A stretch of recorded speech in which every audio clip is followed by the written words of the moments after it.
السلام عليكم ورحمة الله وبركاته. اليوم طبختنا يمنية بس على طريقتي.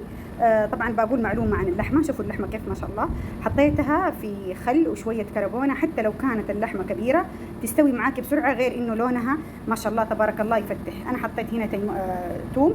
عندي هنا حلقة، هذه الحلقة تجيني من اليمن زي الأقراص، احنا نطحنها ناعم بودرة. طيب اللي ما عندها الحلقة، وهي هذه أساس في الأكلة هذه، في أكلة المرق الحامض، اللي ما عندها تحط بصل مكرمل وليمون ناشف مطحون وحمر، تجمعهم مع بعض مع البصل العادي والثوم، إن شاء الله يعطيها نفس النتيجة.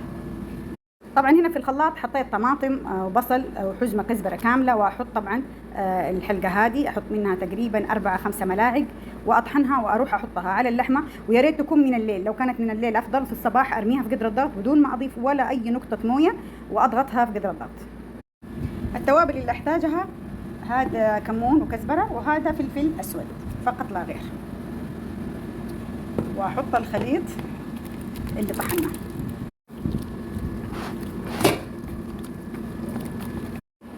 خلاص اغطيه واحط على خيار اللحمة. خلاص اللحمة استوت. الان كيف نتقله؟ نجيب دقيق ونحله في مويه باردة ونحط عليه وهو بيغلي ونقلب، تقوم المرقة تصير ايه؟ اتقل شوية من كده. شوف الملح. طبعا نجي هنا شايفين الخليط يكون جدا خفيف. خلطت هنا في الكاسة شوية 3 ملاعق دقيق مع موية باردة. ابدأ اصبها واقلب عشان يتقل معايا الخليط. شوفوا الان كيف صار متماسك وثقيل، ينفع مع ايه؟ مع العصيد او التغميس. اللي ما يعرف الحلقة هي هذه، لأنه ترى حتى أهل اليمن مو الكل يعرفها، مشهورين بها أهل إب اللي في تعز وصنعاء ما يستخدموها كثير. فهذه هي الحلقة. طبعا أمسحها أنا بمنشفة مع خل وأسيبها تنشف مظبوط، وبعدين أطحنها ناعم.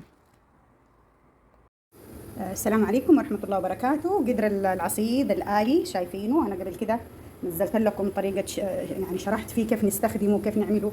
المهم أنا حطيت هنا موية وملح، وعندي هنا الدقيق البر عجنته عشان ما تفرصد معي العصيدة. بعد ما عجنتها بشوية موية باردة حشيلها وحطها في القدر وأشغل القدر، وخلاص تعصد لي أحسن عصيدة بدل المجهود اليدوي اللي كنا نسويه أول. خلاص حطيت الخليط حق العصيدة، الآن أقفلها. أول حاجة قفلت الزر هذا. تاني شيء لازم أخليها كده علشان الزر ده الإغلاق هذا الأمان، هذا حتى لو كان ده شغال وهذا مرفوع ما يشتغل. شايفين؟ ما يشتغل. لازم أضغط هذا وهو الأمان. خلاص وأسيبها على مهلها على نار هادية تنطبخ العصيدة. ومن أبدع ما يكون لكل محبي العصيدة، القدر هذا لا يفوتكم ويوفر عليكم وقت ومجهود كبير جدا، بالذات إذا كانت الكمية كبيرة. كل ما أحتاج أزيد موية أزيد من هذا الفتحة اللي هنا وأقفلها وأسيبها تكمل.